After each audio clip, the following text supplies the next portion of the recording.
역사서, 요수아서부터 시작해 에스더서까지 이어지는 이 12권의 책은 흔히 역사서라 불린다. 그러나 그 사이에 일어난 일들을 기록한 역사라고만 할 수 없는 것이, 이는 무엇보다 사람이 하나님을 만나고 경험하는 일에 주목하는 역사이기 때문이다. 히브리 백성은 그들 내면과 주위에서 일어나는 일을 주시하고 거기에 전력으로 뛰어든 이들이었다. 그것은 하나님이 이 세상 안에, 또 그들의 공동체 안에, 그리고 그들 안에 살아 역사하시는 분이라는 그들의 믿음 때문이었다. 하나님이 우리 하나님이십니다. 그분께서 우리 조상을 이집트의 종살이에서 이끌어내셨습니다. 그분은 그 모든 위대한 기적을 우리가 보는 앞에서 행하셨습니다. 우리가 수없이 많은 길을 지나고 여러 나라를 통과하는 동안 그분은 한순간도 우리에게서 눈을 떼지 않으셨습니다. 바로 우리를 위해 그분은 모든 민족, 곧 이 땅에 살던 아모리 사람과 모든 사람을 쫓아내셨습니다. 우리도 함께 하겠습니다. 우리도 하나님을 예배하겠습니다. 그분만이 우리의 하나님이십니다. 여호수아 24장 17에서 18절. 그들은 살아계신 하나님을 떠나서는 인생과 세상을 논할 수 없으며 아무리 특별하고 신비한 체험이라도 일식이나 염소 간에 생긴 반점이나 땅 틈에서 올라오는 증기소리 같은 것들도 이야기의 중심이 될 수 없다고 여겼다. 하나님은 천문학적, 생리학적, 심리학적 현상으로 축소될 수 없는 분이셨다. 하나님은 살아계셔서 언제 어디서나 그분의 뜻을 이루시는 분, 사람을 불러 일을 맡기시고 믿음과 순종을 일깨우시고 예배 공동체를 일구어내시고 자신의 사랑과 자비를 나타내시며 죄를 심판하시는 분이셨다. 그런데 그분은 이 모든 일을 막연한 일반을 향해서가 아니라 특정한 시간에 특정한 장소에서 특정한 이름을 가진 사람들과 더불어 곧 역사 속에서 행하셨다. 성경 안의 사람들에게 하나님은 철학자들이 토론하는 추상적 관념도, 제사장들이 다루는 괴이한 능력도 아니었다. 창조의 일부가 아닌 하나님은 사람의 연구 대상, 관찰 대상, 관리 대상이 될 수 없는 존재이시다. 아울러 하나님은 인격체이시다. 즉 이 시공간 속에서 우리가 섬기거나 반역할 수도, 믿거나 거부할 수도, 사랑하거나 미워할 수도 있는 존재이시다. 이 책들이 우리를 무수한 날짜와 사건과 인물과 상황들, 곧 역사 속에 빠뜨리는 이유도 거기에 있다. 하나님은 우리의 일상을 이루는 평범하고 비상한 사건들 속에서 우리를 만나신다. 성경 속 믿음의 조상들은 사람이 역사로부터 도피할 때, 시쳇말로 머리 깎고 산에 들어갈 때 하나님을 더 잘 만날 수 있다는 식의 생각을 해본 적이 없다. 그들에게 역사는 하나님께서 구원의 일을 행하실 때 사용하시는 매개물이었다. 렘브란트가 예술 작품을 만들 때 물감과 캔버스를 매개물로 사용한 것처럼 말이다. 우리가 역사의 어지러운 판을 등진다고 해서 하나님께 더 가까이 가는 것은 결코 아니다. 이러한 철두철미한 역사의식이, 다시 말해 존엄한 역사적 사명과 하나님의 역사 속 현존에 대한 의식이 히브리 백성의 말하는 방식과 글 쓰는 방식을 결정했다. 고대 세계 일반과 달리 그들은 공상적인 이야기들을 만들어내거나 즐기는 일에 관심이 없었다. 그들의 글들은 오락적이지도 설명적이지도 않았다. 그 글들은 다만 하나님께서 사람과 세상을 어떻게 대하시는지를 계시해 주었다. 하나님을 대하는, 또 하나님이 대하시는 구체적 인간 군상의 모습과 그 현실적 상황들을 이야기라는 틀에 담아 보여주었다. 하나님께 감사하여라. 그분의 이름을 소리쳐 불러라. 온 세상에 그분이 어떤 분이신지, 어떤 일을 하셨는지 알려라. 그분께 노래하여라. 그분을 위해 연주하여라. 그분께서 행하신 모든 놀라운 일을 방방곡곡에 전파하여라. 하나님을 찾는 이들아, 그분의 거룩한 이름을 한껏 즐겨라. 환호성을 울려라. 하나님과 그분의 능력을 배우고 밤낮으로 그분의 임재를 구하여라. 그분께서 행하신 놀라운 일, 그분 입에서 나온 기적과 심판을 기억하여라. 그분의 종 이스라엘의 자손아, 그분께서 가장 아끼시는 야곱의 자녀들아. 그분은 하나님, 곧 우리 하나님이시다. 그분의 심판과 판결은 어디든 미친다. 그분께서는 약속하신 바를 지키신다. 명령하신 그 언약, 아브라함과 맺으신 그 언약, 이삭에게 맹세하신 그 언약을 수천 대까지 지키신다. 그 언약을 야곱에게 대문짝만하게 적어주셨다. 이스라엘과 이 영원한 언약을 맺으셨다. 내가 너희에게 가나안 땅을 주노라. 유산으로 주노라. 별 볼 일 없는 너희, 한 줌 나그네에 불과한 너희에게. 그들은 이곳저곳을 방황했고 이 나라 저 나라로 옮겨 다녔다. 그러나 그분께서는 누구도 그들을 괴롭히지 못하게 하셨고 그들 편이 되어 폭군들에 맞서 주셨다. 감히 내가 기름 부은 이들을 건드리지 마라. 내 예언자들에게 손대지 마라. 만민들아 만물들아 하나님께 노래하여라. 그분의 구원 소식을 날마다 전파하여라. 이방 민족들 가운데 그분의 영광을 선포하여라. 그분께서 행하신 놀라운 일들을 모든 종족과 종교 가운데 널리 알려라. 하나님께서 위대하시니 찬양 받으시기에 합당하시니 어떤 신이 그분 영광에 이를 수 있으랴. 역대상 16장 8절에서 25절. 사실 히브리 사람에게 하나님과 무관한 역사란 있을 수 없었다. 그런 것은 애초에 없었다. 이 세상 모든 일은 다 하나님의 활동 무대에서 일어나는 일이었다. 그들의 이야기 자체는 하나님에 대해 많은 말을 늘어놓고 있지 않기에 자칫 우리는 그 모든 일 가운데 계시는 하나님의 보이지 않는 말 없는 현존을 망각하기 쉽다. 그러나 그렇게 해서는 그 글들의 내용도 그 형식도 제대로 이해할 수 없다. 그 이야기들 어디서도 하나님은 부재자나 주변인으로 머물지 않으신다. 히브리 사람이 그렇게 사람과 사건들에 주목한 이유는 오직 하나였다. 바로 하나님을 향해 깨어있기 위함이었다. 이는 현대를 사는 우리가 터득하기 어려운 사고방식이다. 우리는 하나님을 배제시킨 채 연구하고 글을 쓰는 역사가나 학자, 언론인들에게서 역사를 배우는데 익숙해 있기 때문이다. 우리의 학교와 일간지와 텔레비전 방송국들은 그동안 우리를 역사를 오직 정치와 경제, 이익 추구와 환경적 조건의 관점에서만 읽도록 길들여 왔다. 그렇게 길들여진 이들에게 하나님은 그저 적당한 곳 어딘가에 끼워 넣으면 되는 무엇에 불과하다. 그러나 여호수아서에서 에스더까지의 이 역사들은 근본적으로 다르다. 이 책들은 하나님의 모든 역사 속에 우리 자신과 우리 주변의 모든 사람이 개입되는 그런 역사 읽기로 우리를 이끌어간다. 여호수아 머릿말, 땅, 젖과 꿀이 흐르는 땅, 약속의 땅, 거룩한 땅, 가나안 땅, 그 땅.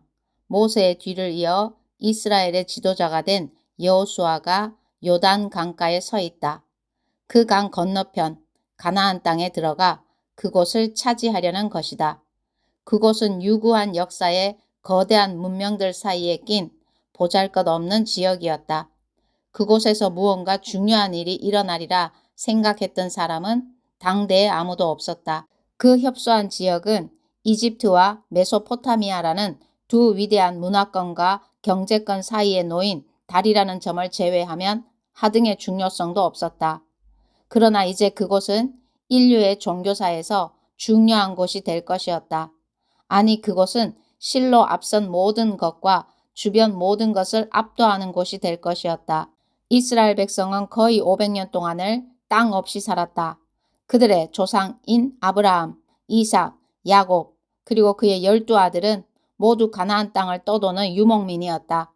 그들 이후 이스라엘 백성은 장구한 세월 동안 400년 넘도록 이집트에서 종으로 살았고 그러다 모세의 인도로 기적적인 해방을 맞아 자유민이 되었으며 하나님의 인도와 축복 아래 40년간 자유민 수업과 훈련을 받았다. 여호수아서를 열 때 우리가 만나는 그들, 그날 요단에 진친 그 무리는 1000년의 절반에 가까운 시간을 종으로 살아온 사람들이었다.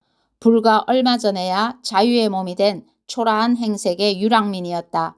땅 한 평 가질 수 없는 종이 땅을 소유한 자유민이 되는 일은 실로 엄청난 변화였다. 그런 변화를 이끌며 여호수아는 그 땅을 정복했고 1에서 12장 그 땅을 12지파에게 분배했으며 13에서 22장 그 백성을 그 땅과 그 땅을 선물로 주신 하나님과 묶어주는 엄숙한 언약, 증거의식으로 대장정을 마무리했다. 23에서 24장 그들은 오직 하나님만 예배하는 백성이 되겠다고 서약했다. 여호수아서를 신성한 이야기로 받아들이는 데 있어 현대 독자 대부분에게 가장 큰 걸림돌은 이른바 거룩한 전쟁이라 불리는 군사 행동이다. 내가 거룩한 저주라고 번역한 그것은 정복한 성읍의 주민을 모조리 죽이고 짐승이든 물건이든 그 안의 모든 것을 완전히 파괴해버리는 행위를 말한다. 대학살, 대대적인 파괴 행위다. 이 책에서는 하나도 살려두어서는 안 된다는 말이 후렴구처럼 반복해서 등장한다. 흔히 우리는 지금 우리 시대의 시각에 입각해 어찌 이렇게 잔혹할 수가 라고 말한다. 그러나 우리가 주전 13세기로 돌아가 본다면 아마 다른 시각을 갖게 될 것이다. 당시 가나안 문화는 아이 희생제나 사원 매춘으로 얼룩져 있었다. 신, 득을 움직여 득을 볼 요량으로 사회에서 가장 죄 없고 힘없는 이들, 어린아이와 처녀들을 잔인무도하게 희생시키는 야만적 관행들이 횡행하는 사악한 뱀우리 같은 곳이 바로 가나안이었다. 모세의 리더십과 가르침을 이어받아 여호수아서가 펼쳐 보이는 이 구원 이야기 역시 특정 장소들에 뿌리박고 특정 사람들과 결합되어 있다. 그래서 수백 개도 넘는 구체적 지명, 명칭, 이름들이 등장한다. 이 이야기에서는 우리가 흔히 종교의 중심 주제라고 여기는 것들, 관념, 진리, 기도, 약속, 신조, 이 특정 인물이나 실제 장소와 분리되어 별개로 제시되는 법이 결코 없다. 성경이 제시하는 종교에는 구체적 인물이나 장소와 동떨어진 위대한 사상이니 숭고한 진리니 영감을 주는 생각이니 하는 것들이 설 자리가 없다. 우리를 향한 하나님의 크신 사랑과 목적은 언제나 혼란, 위기와 재해, 파탄, 일상적 노동, 평범한 꿈 같은 것들을 통해 이루어진다. 하나님은 언제나 우리의 이상적인 모습이 아니라 있는 모습 그대로를 사용해 일하신다.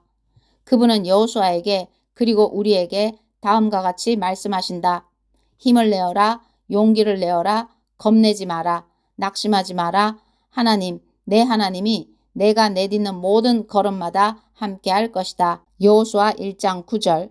하나님을 현실 곧 어려운 세상살이에서 벗어날 도피처로 삼기 좋아하는 이들은 이런 방식이 그다지 마음에 들지 않을 것이다. 그러나 현실 도피가 아니라 현실을 추구하는 이들에게 이런 식으로 전개되는 하나님의 구원 이야기, 곧 불같은 의지와 믿음으로 여호수아가 자기 백성을 위해 땅을 정복해 나가는 이야기, 비상할이 많지 신중하게 모든 지파와 집안들의 이름을 하나하나 불러가며 그들에게 제 몫을 할당해주는 이야기는 실로 좋은 소식이다. 여호수아서는 현실에 뿌리박은 삶을 위한 확고한 토대가 되어주는 책이다. 메시지 성경 1년 1독 여호수아 1, 2, 3, 4장 말씀. 1장. 하나님의 종 모세가 죽은 뒤에 하나님께서 모세를 보좌하던 여호수아에게 말씀하셨다. 내 종 모세가 죽었으니 가거라. 너는 모든 백성과 함께 이 요단강을 건너 내가 이스라엘 백성에게 주려는 땅으로 가거라. 모세에게 약속한 대로 내가 너희 발로 밟는 땅을 한 구석도 빠짐없이 너희에게 모두 주겠다. 광야와 이 레바논에서부터 동쪽으로 큰 강 유프라테스에 이르는 헷사람의 온 땅과 서쪽으로 큰 바다까지 모두 너희 것이다. 내 평생에 너를 당해낼 자가 아무도 없을 것이다. 내가 모세와 함께했던 것 같이 너와 함께할 것이다. 나는 너를 포기하지 않으며 너를 떠나지 않겠다. 힘을 내어라, 용기를 내어라. 너는 이 백성을 인도하여 내가 그들의 조상에게 주기로 약속한 땅을 유산으로 받게 될 것이다. 내 마음과 뜻을 다하여라. 모세가 너에게 명령한 계시를 하나도 빠짐없이 그대로 행하여라. 왼쪽으로나 오른쪽으로나 길을 벗어나지 마라. 그러면 틀림없이 내가 가려는 곳에 이르게 될 것이다. 또 이 계시의 책이 잠시도 내 마음에서 떠나지 않게 하여라. 밤낮으로 그것을 묵상하고 마음에 새겨 거기 기록된 대로 반드시 모두 행하여라. 그러면 내가 이르려는 곳에 이르게 될 것이고 내가 뜻한 바를 이루게 될 것이다. 내가 내게 명령하지 않았느냐. 힘을 내어라. 용기를 내어라. 겁내지 마라. 낙심하지 마라. 하나님 내 하나님이 내가 내딛는 모든 걸음마다 함께할 것이다. 그리하여 여호수아는 백성의 지도자들에게 명령했다. 진을 두루 다니며 백성에게 이렇게 명령하십시오. 짐을 꾸리십시오. 사흘 후에 여러분은 이 요단강을 건너서 하나님 여러분의 하나님께서 여러분 소유로 주시는 땅에 들어가 그 땅을 차지하게 될 것입니다. 또 여호수아는 르우벤 지파와 갓 지파와 므낫세 반쪽 지파에게 이렇게 말했다. 하나님의 종 모세가 여러분에게 명령한 것을 잊지 마십시오. 하나님 여러분의 하나님은 여러분에게 쉼을 주시고 이 땅을 주시는 분입니다. 여러분의 아내와 자녀와 가축들은 모세가 여러분에게 준 땅인 여기 요단강 동쪽에 남아도 좋습니다. 하지만 강한 군사인 여러분 모두는 형제들의 선두에 서서 전투 대형으로 강을 건너 하나님 여러분의 하나님께서 여러분에게 주신 것처럼 여러분의 형제들에게도 쉴 곳을 주실 때까지 그들을 도와야 합니다. 그들도 하나님 여러분의 하나님이 주시는 땅을 얻게 될 것입니다. 그 후에야 여러분은 하나님의 종 모세가 여러분에게 준 요단강 건너편 동쪽 여러분의 소유지로 자유롭게 돌아오게 될 것입니다. 그들이 여호수아에게 대답했다. 명령하신 대로 우리가 다 행하겠습니다. 당신이 어디로 보내든지 우리는 가겠습니다. 모세에게 충실하게 순종한 것처럼 당신에게도 순종하겠습니다. 오직 하나님 당신의 하나님께서 모세와 함께 계셨던 것처럼 당신과 함께 계시기를 빕니다. 누구든지 당신의 말에 이의를 달거나 당신의 명령에 순종하지 않는 사람은 죽임을 당할 것입니다.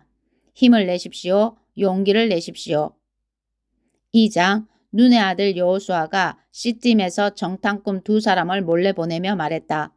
가서 그 땅을 둘러보고 여리고를 잘 살펴보시오. 그들이 길을 떠나 라합이라는 창녀의 집에 이르러 그곳에서 묵었다. 여리고 왕에게 보고가 들어왔다. 지금 막 들어온 소식입니다. 이 땅을 정탐하려고 이 밤에 사람들이 들어왔습니다. 이스라엘 백성 가운데서 왔다고 합니다. 여리고 왕이 라합에게 전가를 보냈다. 너희 집에 묵으려고 온 사람들을 내놓아라. 그들은 정탐꾼들이다. 이 온 땅을 정탐하러 온 자들이다.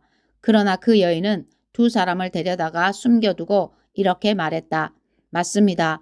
2사람이 저에게 오기는 했지만 저는 그들이 어디서 왔는지 몰랐습니다. 어두워져서 성문이 닫힐 무렵에 그 자들이 떠났는데 어디로 갔는지는 모르겠습니다. 서두르십시오. 쫓아가면 잡을 수 있을 것입니다. 그러나 그때는 라합이 2사람을 지붕으로 데리고 올라가 지붕 위에 널어놓은 아마단 밑에 숨겨둔 뒤였다.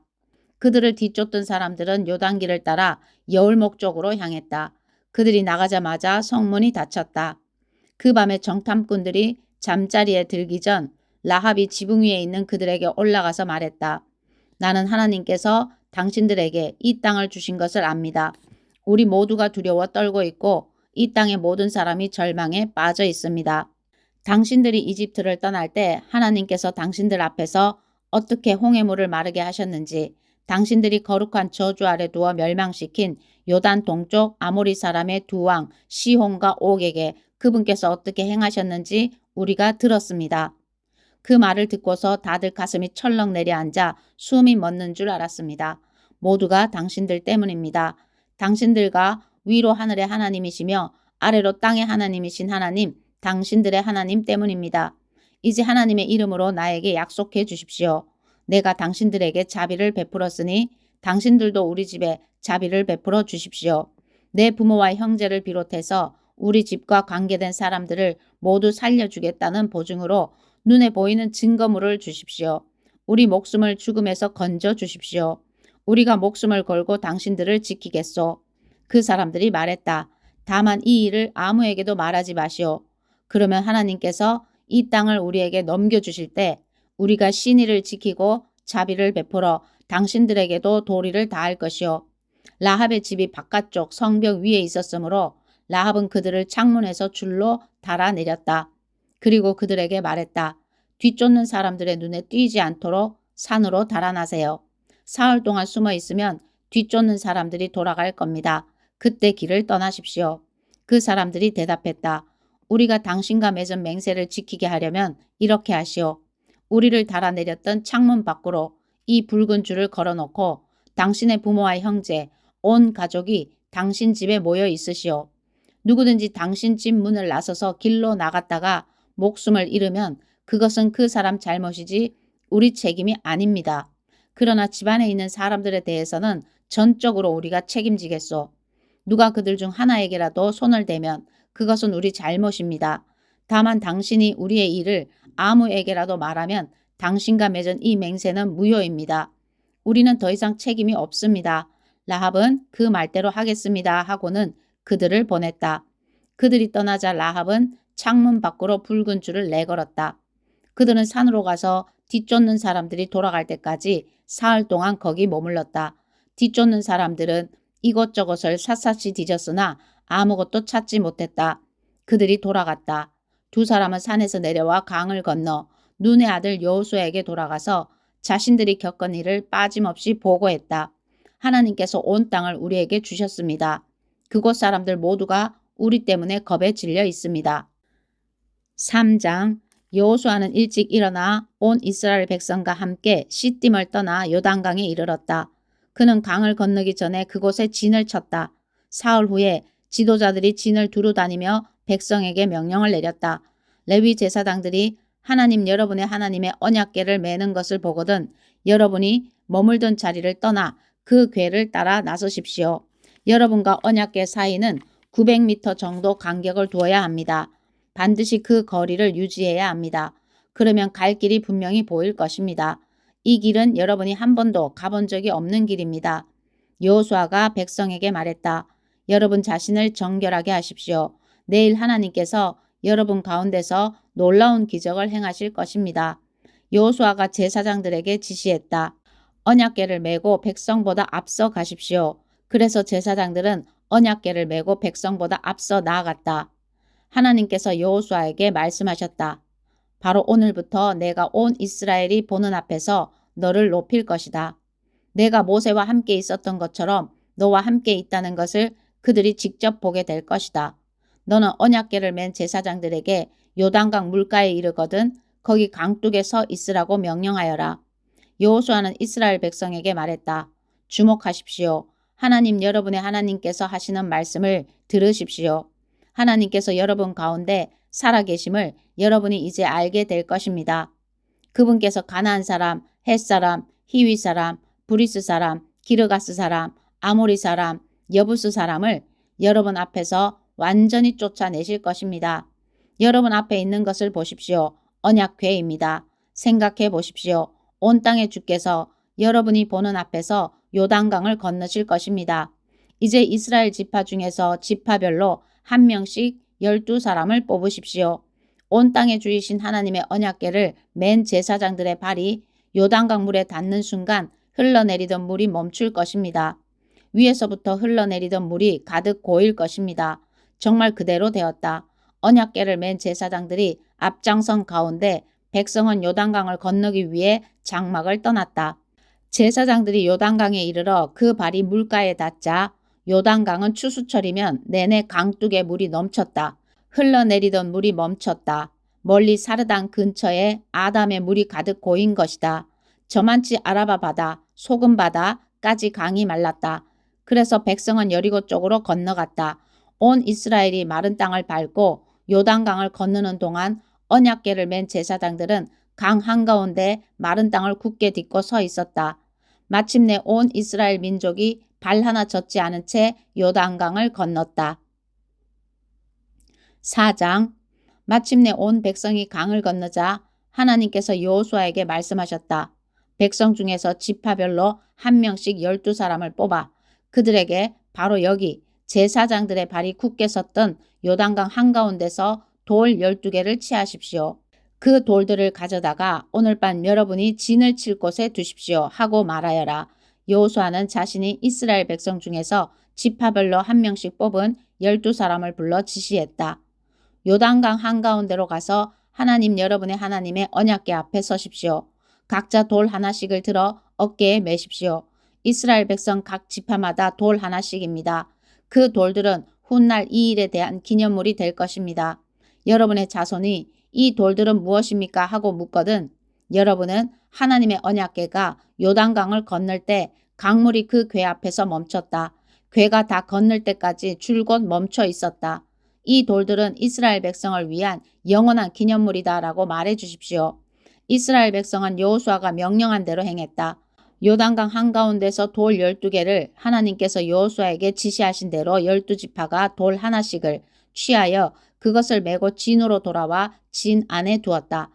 여호수아는 언약궤를 맨 제사장들이 서 있던 요단강 한가운데서 가져온 12돌을 세웠다.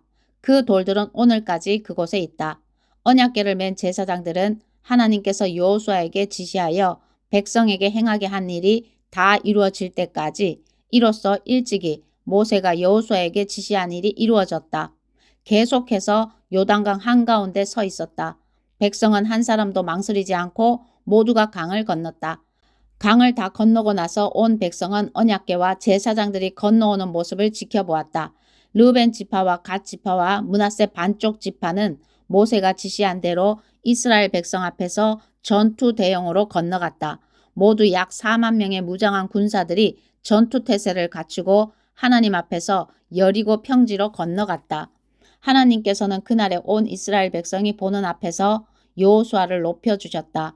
그리하여 이스라엘은 모세가 살아있는 동안 모세를 두려워했듯이 여호수아를 두려워하게 되었다.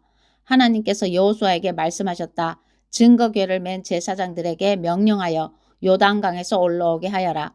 여호수아는 제사장들에게 요단강에서 올라오십시오 하고 명령했다. 제사장들이 그대로 행했다. 그들은 하나님의 언약궤를 메고 요단강 한가운데서 올라왔다. 제사장들의 발이 마른 땅에 닿자마자 요단 강물이 전처럼 뚝 안으로 다시 흐르기 시작했다. 백성은 첫째 달 10일에 요단강에서 올라와 여리고 동쪽 길갈, 동그라미에 진을 쳤다. 여호수아는 요단강에서 가져온 돌 12개를 길갈의 기념물로 세웠다. 그리고 나서 이스라엘 백성에게 말했다.